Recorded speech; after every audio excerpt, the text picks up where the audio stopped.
రామాయణ మహాకావ్యంలో ఒక అద్భుతమైన అధ్యాయముంది. అది కేవలం కథ కాదు, ఒక మహాయాత్ర. అదే సుందరకాండ.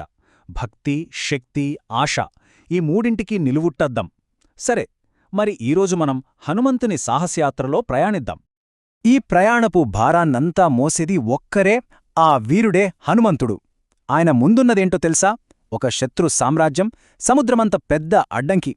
కాని లక్ష్యం మాత్రం చాలా క్లియర్గా ఉంది: అపహరణకు గురైన సీతాదేవిని ఎలాగైనా కనుకొనడం. ఇక్కడే అసలైన ప్రశ్న మొదలవుతుంది. చుట్టూ శత్రువులు, అంతులేని నిరాశ సూడుకున్న చోట ఆశ అనే ఒక చిన్న దీపం ఎలా బతుకుతుంది? ఈ ప్రశ్నకు సమాధానమే సుందరకాండ. సరే, యాత్ర ఇక్కడే ప్రారంభమవుతుంది. మహేంద్రగిరి శిఖరం నుండి హనుమంతుడు తన శరీరాన్ని ఒక పర్వతంలా పెంచి, తన సంకల్ప బలాన్నంతా కూడగట్టుకుని రాముడి నామాన్ని స్మరిస్తూ వాయువేగంతో ఆ అపారమైన సముద్రంపైకి లంఘిస్తాడు. అయితే మార్గమధ్యంలో ఆయనకు మొదటి పరీక్ష ఎదురైంది.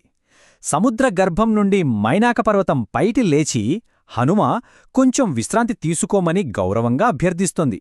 కాని హనుమంతుడు దాన్ని చాలా వినయంగా తిరస్కరిస్తాడు. ఎందుకంటే రామకార్యం ముందు ఒక్క క్షణం కూడా వృధా చేయడానికైన సిద్ధంగా లేడు. ఇప్పుడు రెండవ పరీక్ష. ఇది దేవతలచే ఏర్పాటు చేయబడింది. నాగమాత సురస తన నోటిని ఆకాశమంత పెద్దగా చేసి హనుమంతుడి దారికి అడ్డుగా నిలుస్తుంది. ఇక్కడ హనుమంతుడు బలాన్ని కాదు, తెలివిని ఉపయోగిస్తాడు. వెంటనే ఒక చిన్న సూక్ష్మరూపం ధరించి ఆమె నోటిలోకి వెళ్ళి రెప్పపాటులో బయటకొచ్చేస్తాడు. అలా ఆమె గౌరవాన్ని నిలబెట్టి తన ప్రయాణాన్ని కొనసాగిస్తాడు. ఆకాశమార్గంలో పొంచివున్న చివరి ప్రమాదం సింహిక అనే భయంకర రాక్షసి. గాల్లో ఎగిరే జీవుల నీడను పట్టుకుని వాటిని కిందకు లాగి మింగేస్తోంది. కాని హనుమంతుని శక్తి ముందు ఆమె మాయలు అస్సలు పనిచేయలేదు. తన పరాక్రమంతో ఆ రాక్షసిని సంహరించి హనుమంతుడు చివరికి లంకా తీరాన్ని చేరుకుంటాడు.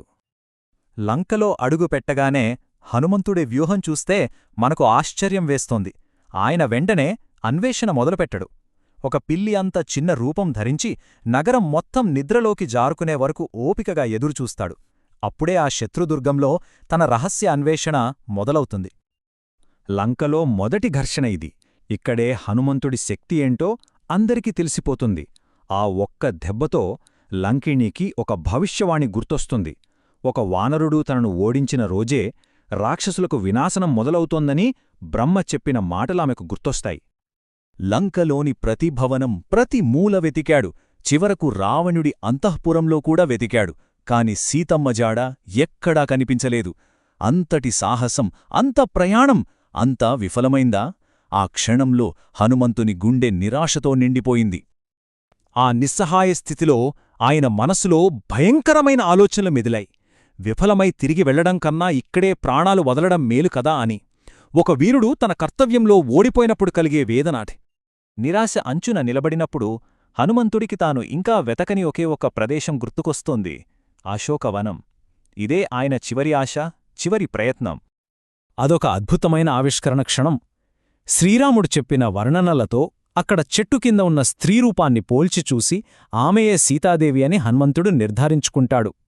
ఆమె దుఃఖంలో కూడా ఒక దివ్యమైన తేజస్సును గమనిస్తాడు. ఇప్పుడు హనుమంతుడి ముందున్న సవాలు ఆమె నమ్మకాన్ని పొందడం.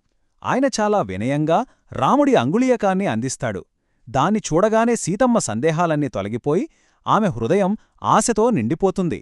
దానికి బదులుగా ఆమె తన శిరోరత్నమైన చూడామణిని ఇస్తుంది. ఇది కేవలం ఒక ఆభరణం కాదు, ఆమె ప్రాణాలతో ఉందనడానికి సజీవ సాక్ష్యం. యాత్ర విజయవంతమైంది.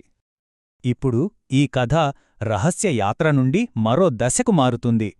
హనుమంతుడు తన ఉనికిని లంకకు చాటి చెప్పాలని నిర్ణయించుకుంటాడు. ఇక్కడే హనుమంతుడి పాత్ర మారుతుంది. దూతగా వచ్చినవాడు ఇప్పుడు యోధుడిగా మారతాడు. ఆయన లక్ష్యం ఇప్పుడు కేవలం సీతను కనుగొనడం కాదు, రావణుడికి రాముని రాకను ప్రకటించి వాళ్లని మానసికంగా ఒక పెద్ద దెబ్బకొట్టడం. హనుమంతుడి విధ్వంసం లంకను కదిలించివేసింది. అశోకవనాన్ని నాశనం చేసి రావణుడి కుమారుడితో సహా పంపిన ప్రతి యోధుడిని మట్టి కరిపించాడు. ఆయన అపారమైన శక్తి ముందు లంక సైన్యం నిలవలేకపోయింది. చివరికి ఇంద్రజిత్తు ప్రయోగించిన బ్రహ్మాస్త్రానికి మాత్రమే లొంగిపోతాడు. అది కూడా దాని గౌరవాన్ని నిలబెట్టడానికే. రావణుని అహంకారపూరిత సభలో బందీగా నిలబడికూడా హనుమంతుని గొంతులో భయం లేదు. అతను నేరుగా ఆ రాక్షసరాజు కళల్లోకి చూసి రాముని సందేశాన్ని మరి రాబోయే వినాశనాన్ని గురించి నిర్భయంగా ప్రకటిస్తాడు. లంకలోని యుద్ధానికి ఇది పరాకాష్ట అని చెప్పొచ్చు. తనను అవమానించటానికి ఉద్దేశించిన చర్యనే ఆ నగరం నాశనానికి హనుమంతుడు ఆయుధంగా మార్చుకుంటాడు. సరే, ఇక మనం చివరి అంకానికొచ్చేశాం.